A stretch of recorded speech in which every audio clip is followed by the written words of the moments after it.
Bonjour à tous, c'est Jenny Garden, je suis médium énergéticienne et en ce sens je canalise les messages de votre flamme jumelle.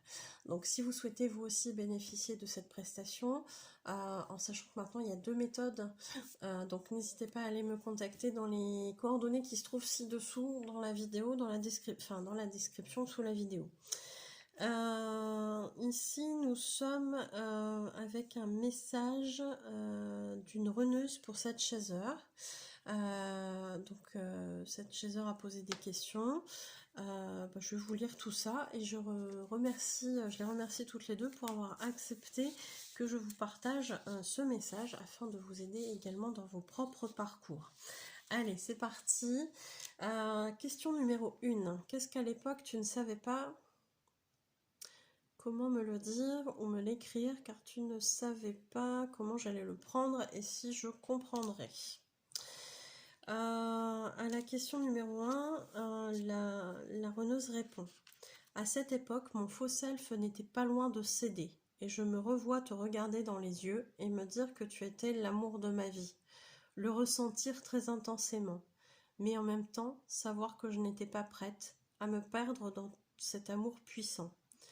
Alors je me suis dit que tu ne comprendrais pas pourquoi je te disais ça pour ensuite fuir. J'avais raison, n'est-ce pas ?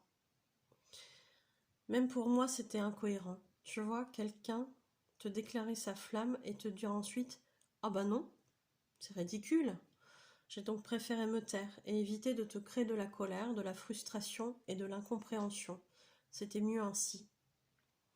Alors c'est vrai que dans cette réponse, on voit cette dualité qui existe chez tous les runners, entre j'aime cette personne, je ressens que c'est la personne de ma vie, etc. Et pourtant je sens que je suis pas prête à vivre cette histoire-là maintenant, qui est ultra puissante en termes d'énergie, ultra puissante en termes d'émotion, et comment on fait, comment on trouve un équilibre là-dedans. Et c'est très compliqué pour eux d'effectivement ressentir ces choses-là et de sentir que derrière ils sont pas en capacité d'assumer ça et de vivre cet amour pour l'autre dans la matière avec cet autre. Et souvent ce qui va se passer, c'est qu'effectivement, c'est pour ça qu'ils se taisent sur les sentiments qu'ils ressentent, parce que c'est compliqué de dire à quelqu'un mais je t'aime, mais bah non, en fait là je suis pas capable de vivre cette histoire avec toi, donc je vais te rendre malheureux, malheureuse, et c'est pas ça que je veux. Il y a une certaine logique d'une certaine façon, qu'on peut pas renier là-dedans. Mais c'est vrai que le chaser souvent va être dans la capacité de comprendre cette fuite, parce que pour lui, quand les sentiments sont là, il n'y a aucun obstacle. Et c'est pour ça que souvent le chaser a du mal avec cette fuite du runner, parce que on sait très bien les sentiments, on le ressent à l'intérieur, que les sentiments sont présents. Et on comprend pas pourquoi il n'a pas cette force, notre runner, de vivre notre histoire. Parce que finalement les sentiments sont là, donc il n'y a aucun obstacle. Souvent c'est ça. Sauf que le runner, il va trouver des obstacles parce que c'est plus facile, comme ça sur l'instant, de se trouver entre guillemets des fausses excuses qui pour lui vont sembler être les meilleures, pour justement ne pas vivre cette histoire. Parce que juste dire bah non, en fait je suis pas capable de vivre ça maintenant, c'est pas accepté non plus du côté de chaser, quelque part. Bah oui, c'est pas entendable. À partir du moment où on s'aime, pour un chaser, on dépasse tous les obstacles, on fait en sorte de vivre cette histoire avec l'autre. Et malheureusement, bah, l'autre souvent n'est pas en situation d'avoir cette force-là, de vivre cette histoire, de dépasser tous ces obstacles. Il y a encore des choses à guérir. Et c'est pour ça que souvent, bah, ils préfèrent rester en retrait pour dire je préfère rien dire que de dire et de me rétracter, parce que c'est pas bien, c'est incohérent. Et quelque part, il y a une conscience de ça. Donc forcément que ça engendre de la frustration aussi de l'autre côté, parce qu'on sent qu'il y a quelque chose qui n'est pas dit, qui n'est pas exprimé, et c'est pas cohérent en fait de pas vivre cette histoire s'il y a des sentiments pour un chaser. Bon, question 2. Que peux-tu me dire sur tes blocages sexuels que tu avais malgré ton désir pour moi ? Ici, La reneuse répond, ils proviennent de traumatismes que je porte dans mon transgénérationnel, mais aussi dans mon karmique et que j'ai vécu dans mon enfance. C'est compliqué d'en parler encore aujourd'hui, mais oui, je n'ai jamais ressenti autant de désir pour quelqu'un que pour toi. Et je pense que tu aurais pu m'aider sur ce point à dépasser tout ça sur un plus long terme. Alors c'est vrai que souvent on peut avoir des problématiques en lien avec l'intimité du côté des flammes jumelles, que ce soit du côté runner ou du côté de chaser, ou chez les deux parfois aussi. Souvent ce qui se passe c'est que ces problématiques-là sont parfois effectivement vécues dans la vie de l'un ou de l'autre, ou des deux. C'est vécu, ça a malheureusement les répercussions que ça a, hein, c'est-à-dire des peurs, etc., des blocages. Et à côté de ça, souvent ce qu'on se rend compte, c'est que quand on le vit, on a aussi ça dans le transgénérationnel, et que si on l'a dans le transgénérationnel, c'est parce qu'on l'a aussi dans le karmique. Je le dis et le redis, tout est lié. Si quelque chose de karmique n'est pas réglé, vous allez le revivre dans une famille qui aura ce terrain-là pour que vous puissiez l'expérimenter et aller résoudre ça. Et s'il y a du transgénérationnel, bah, soit vous le portez, soit vous allez le vivre aussi. Donc, tout dépend à quel niveau c'est, si vous avez besoin de le vivre ou pas le vivre dans cette incarnation.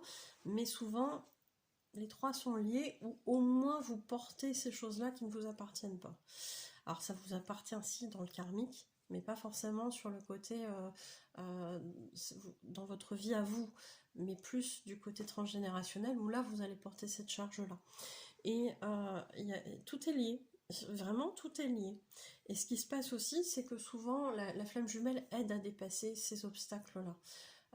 Pour beaucoup de... Alors, c'est souvent des femmes hein, que j'ai en séance. Et c'est vrai que ça arrive que, même si c'est pas prévu de parler de ces choses-là, dans certains domaines de vie, on va être amené à évoquer ces choses-là, où moi je vais le ressentir et je vais dire, là je sens des choses. C'est toujours délicat, hein. Peut-être que je peux me tromper aussi, peut-être que c'est un ressenti dans le transgénérationnel, on peut jamais être sûr de rien, sûr de quelque chose à 100% dans ces domaines-là, mais souvent quand je le ressens, c'est que ça a été vécu ou au moins que c'est porté. Et c'est vrai qu'on en vient à aborder des sujets très intimes, très délicats, qu'on n'aurait pas pensé évoquer forcément au début de la séance.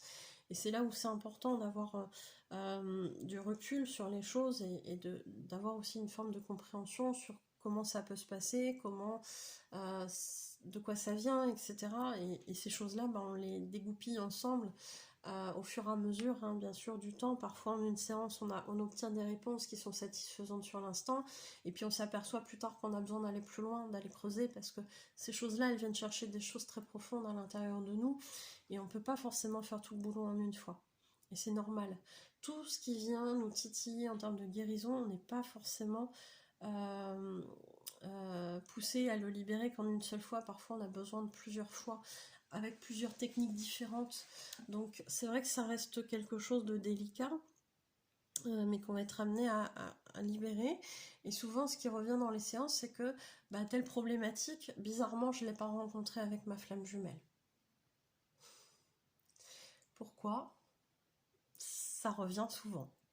Ça revient souvent. Il faudrait que j'essaie de poser la question là-haut, au guide. Mais je pense qu'en fait, l'autre étant une partie de nous, hein, si on reste sur cette théorie des flammes jumelles qui sont enfin deux moitiés d'une même âme, effectivement l'autre est notre reflet, notre miroir, et n'est pas un agresseur, comme par exemple dans le cas de viol, de choses comme ça.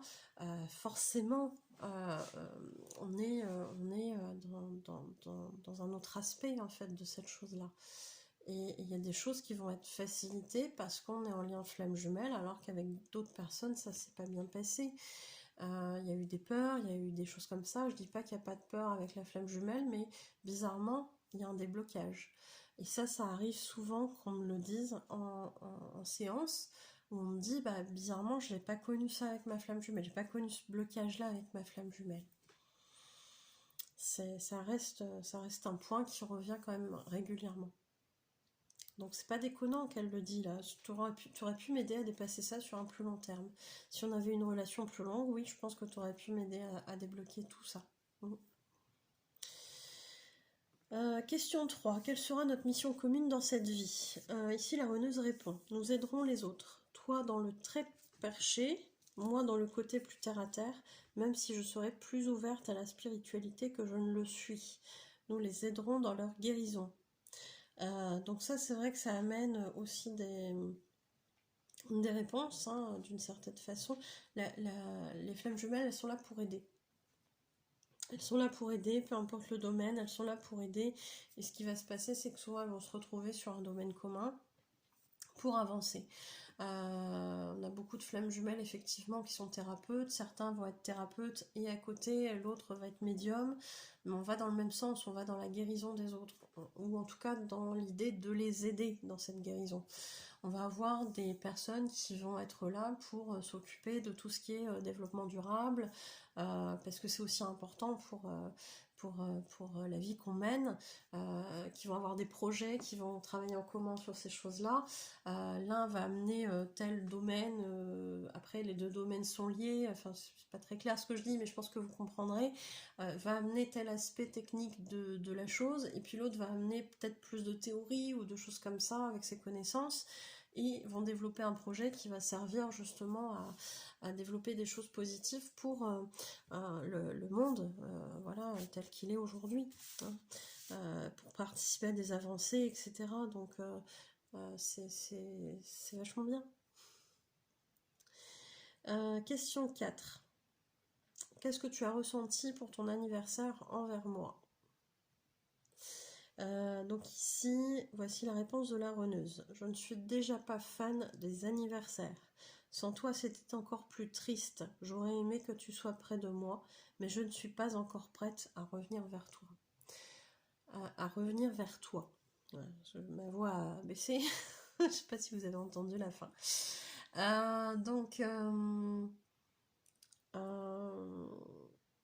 Il est clair que du côté runner, runneuse, on a souvent cette notion de j'ai envie d'être entourée aussi des proches avec lesquels je me sens bien, ce qui est tout à fait légitime.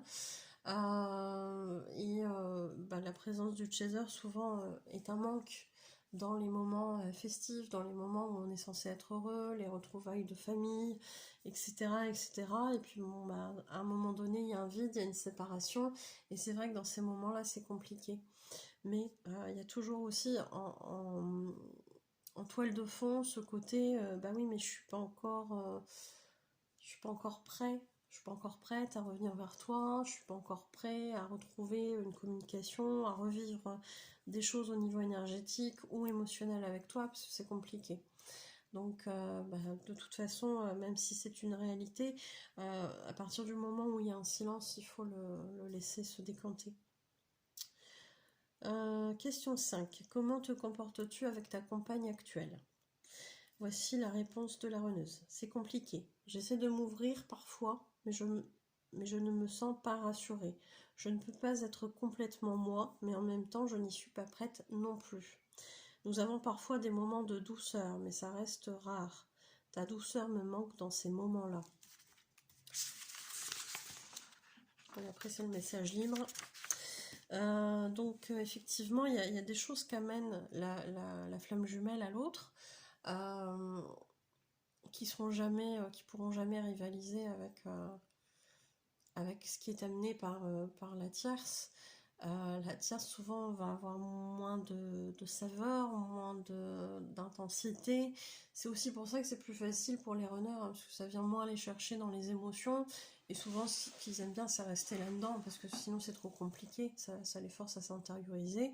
Et du coup, ils sont pas forcément prêts toujours à faire ce travail-là. Donc, en attendant, une petite tierce bien mignonne, qui est un peu en dépendance affective tant qu'à faire, comme ça ne me quittera pas et je serai pas rejetée, c'est pas mal.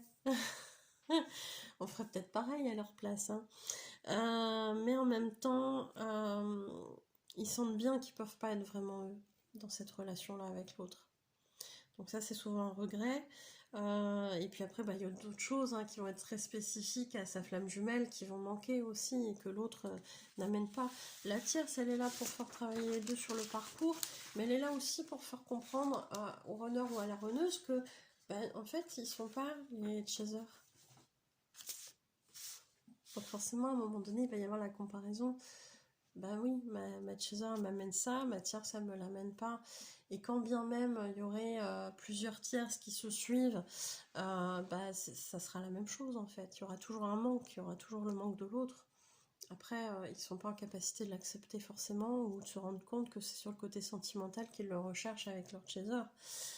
Beaucoup vont se convaincre pendant un temps comme ça, qui peut être très long aussi, que c'est très bien comme ça, que ça soit une relation d'amitié avec leur chaser, parce qu'ils sont pas en capacité de s'engager avec eux pour l'instant. Et ça, vraiment, je pense que pour les chasers, c'est important de l'entendre. Votre honneur vous dit ça, c'est qu'il n'est pas prêt, il faut l'écouter et passer à autre chose. Il n'est pas prêt. Ça sert à rien d'attendre des années qu'il soit prêt, parce que vous serez dans l'attente et du coup, ça va pas l'aider dans son travail. Et vous, vous allez vous sacrifier en attendant. Ça reste une question très personnelle d'alignement. Si pour vous, aller trouver une tierce de votre côté, c'est pas cool, ça va pas dans vos valeurs, etc. Et je l'entends bien. Le faites pas. Si en revanche vous décrétez que à un moment donné ça fait tant de temps que vous êtes célibataire et que vous avez aussi besoin de ce domaine-là pour vous épanouir, de vous sentir bien, de vivre quelque chose pour vous, faites-le. Mais soyez alignés avec votre choix en fait. Soyez alignés, c'est ça qui est important en fait. Voici le message libre. Je repense à ces moments entre nous. J'y repense souvent. Ces moments d'intensité ont su être à la fois les plus beaux, au point où je me demandais si je ne rêvais pas. Mais ils ont aussi été très douloureux. C'est ça que je n'ai pas supporté, les variations d'un extrême à un autre. Je n'ai pas su les gérer émotionnellement. J'avais toujours cette crainte de revenir dans le très beau, car après, il y avait forcément la descente aux enfers. Je ne peux pas parler pour toi, je ne sais pas comment tu l'as vécu exactement de ton côté. Mais pour moi, c'était les montagnes russes, c'était difficile. J'avais envie de retrouver le bonheur, et ensuite, j'appréhendais et j'avais peur de la chute. J'ai fini par vivre dans la peur sans cesse que de vivre uniquement le mauvais, le douloureux. Et je voyais que tu souffrais aussi de nos très bas, les moments très bas. De plus, je crois qu'inconsciemment, j'avais repéré que tu savais que j'avais peur, que je n'étais pas sereine. J'ignore si tu savais pourquoi, mais je savais que tu avais compris que je n'étais pas bien. Et là, forcément, je me sentais vulnérable. En plus de tout le reste, et je n'ai jamais aimé cette sensation. Je suis désolée de n'avoir jamais vraiment parlé de tout cela. Mais je pensais réellement ne pas être comprise dans mes peurs, car pour toi c'était tellement évident pour nous. Tu y mettais toutes tes forces, je n'ai pas su faire la même chose et j'ai laissé mes peurs prendre le dessus. Pardonne-moi de ne pas avoir eu ta force, ni ta foi en nous, pour dépasser tous les obstacles qui se dressaient devant nous. Je travaille à tout ça, c'est compliqué pour moi, mais je fais pour le mieux.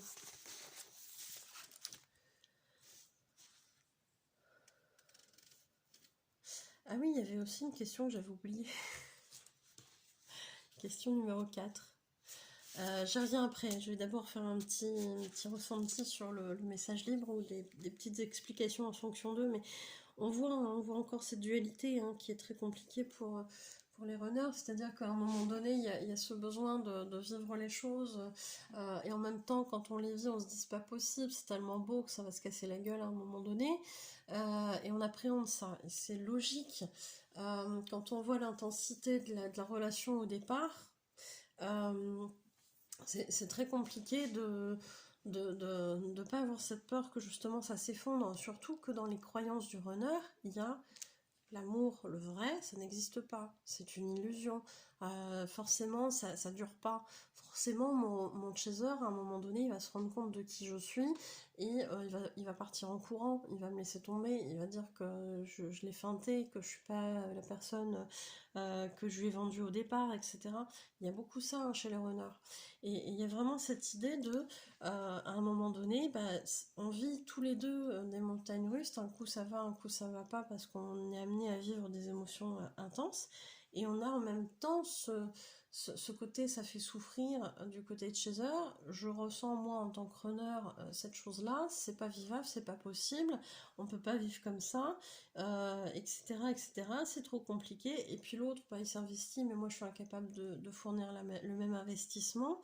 Et c'est vrai que c'est compliqué. Ce runner au départ, enfin cette runneuse en l'occurrence là, mais on peut parler pour tous les runners là, je pense. Hein, il y a suffisamment de recul dans tout ça. Ils n'arrivent pas au départ à dépasser tous ces obstacles-là, c'est trop compliqué. Ils n'ont pas cette force. Effectivement, ils n'ont pas cette force, et elle le dit. J'ai pas eu cette force au départ pour dépasser tout ça. Et c'est vrai que c'est en contradiction avec le chaser, parce que le chaser, lui, à partir du moment où les sentiments sont partagés, pour lui, on dépassera tout. On dépassera tous les obstacles. Forcément, forcément.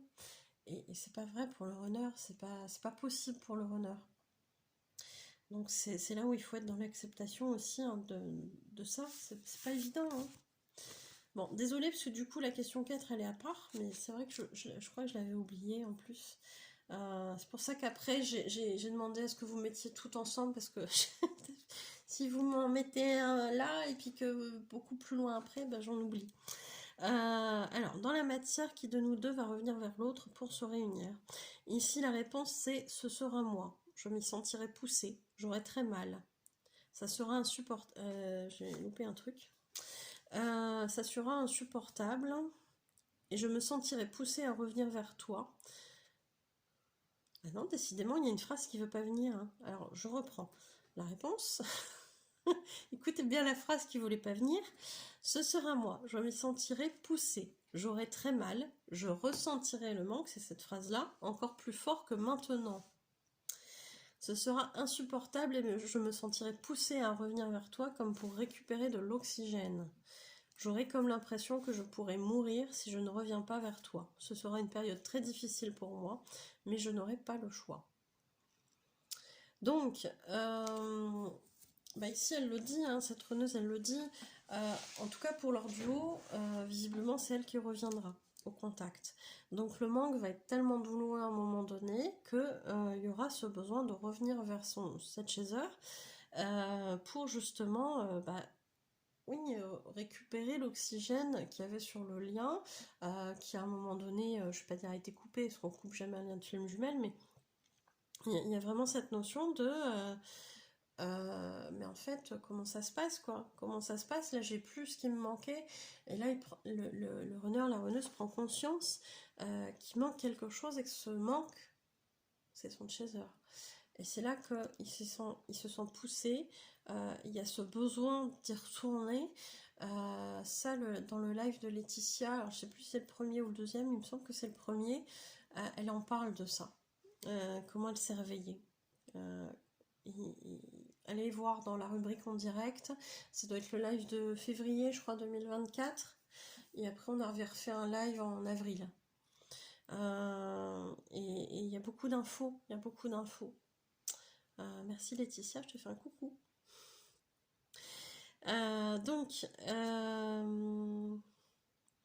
Donc oui, il y a ce côté, je suis poussée à aller vers mon chaser, sinon je vais mourir. Et ça, c'est quelque chose qui revient aussi dans les séances, hein, cette notion-là. Bon, en tout cas, c'est pas facile, mais il y a ce retour-là à un moment donné. Oui, en espérant en tout cas que ça vous aura aidé, je vous souhaite une belle journée, une belle soirée, et je vous dis à bientôt, prenez soin de vous.